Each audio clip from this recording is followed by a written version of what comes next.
Sa ating po mga balitang pambansa, ipinakilala po ni Pangulong Marcos Jr. ang mga pambato ng administrasyon sa pagka-senador. Opo, kabilang po mga kapatid ang dalawang nakalaban ni Marcos Jr. sa nagdaang halalang pampanguluhan, sina Senador Manny Pacquiao at dating Senador Ping Lacson. Pati rin po ang running mate noon ni Lacson na si Senador Tito Soto. At ilang pa hong mga sinasabi daw pong kakatawan sa iba't ibang partido at iba't ibang grupo.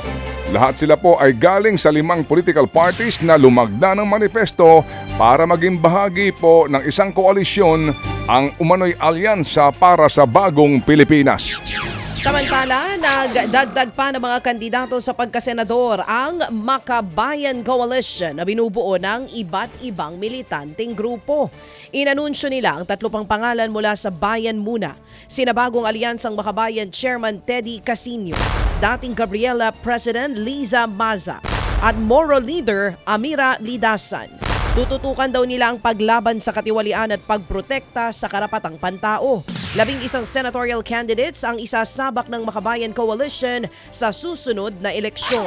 Samantala, nagpahayag na rin ng intensyong tumakbo ang kapatid ni Senator Raffy Tulfo at Congressman Erwin Tulfo na si Ben Tulfo. Tatakbo siyang independent candidate sa Senado. Tatanggapin po nun pa rin ng COMELEC sakali nga po maghain daw ng kandidatura si dating Bamban Tarlac Mayor Alice Guo.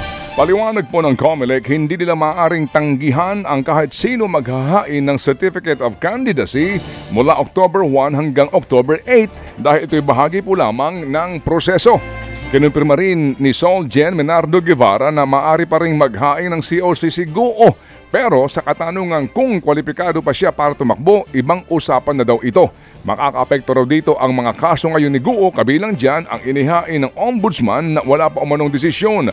Ayon pa kay Guevara, may 2 paraan para maharang ang posibleng pagtakbo ni Guo sa 2025 elections.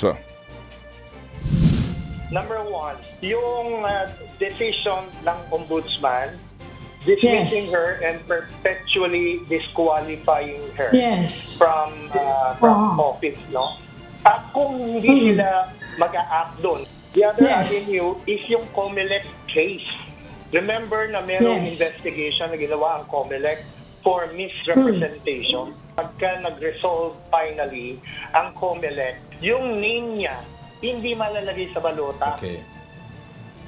Hindi malalagay sa balota. Kaya itchepuera siya sa elections. Yan po tinig ni Sol Jen Menardo Guevara.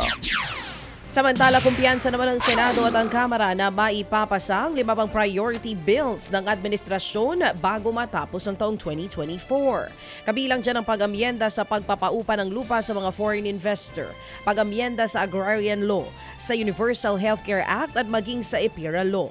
Prioridad ding maipasang batas na lumilikha sa Department of Water Resources. Sisikapin ng Senado na maipasa ang 3 sa 5 priority bills sa pagbabalik sesyon sa Nobyembre. Ang Kamara naman, 2 na lamang ang kailangang ipasa mula sa 5 priority measures. Sa lagay po ng panahon, namunga po bilang isang tropical depression ang binabantayang low pressure area ng Pag-asa. Huling namataan ang tropical depression na hulihan sa layong 525 kilometers silangan po ng Itbayat sa Batanes. Dala nito ang lakas ng hanging aabot sa 55 kilometers per hour at bugsong hanggang 70 kilometers per hour. Ito'y kumikilos sa bilis na 15 kilometers kada oras at patimog kanluran. Magiging maulap po at mayroong mga pag-ulan sa Ilocos Norte, Apayao, Batanes, Cagayan, kasama po ang Babuyan Islands at maging sa Isabela. Asahan din po ang panakanak ng mga pag-ulan sa Metro Manila at ilang pang bahagi ng ating kapuluan. Ted Filon at DJ Chacha ngayon nasa Radyo 5 92.3 News FM Monday to Friday 6 to 10 a.m.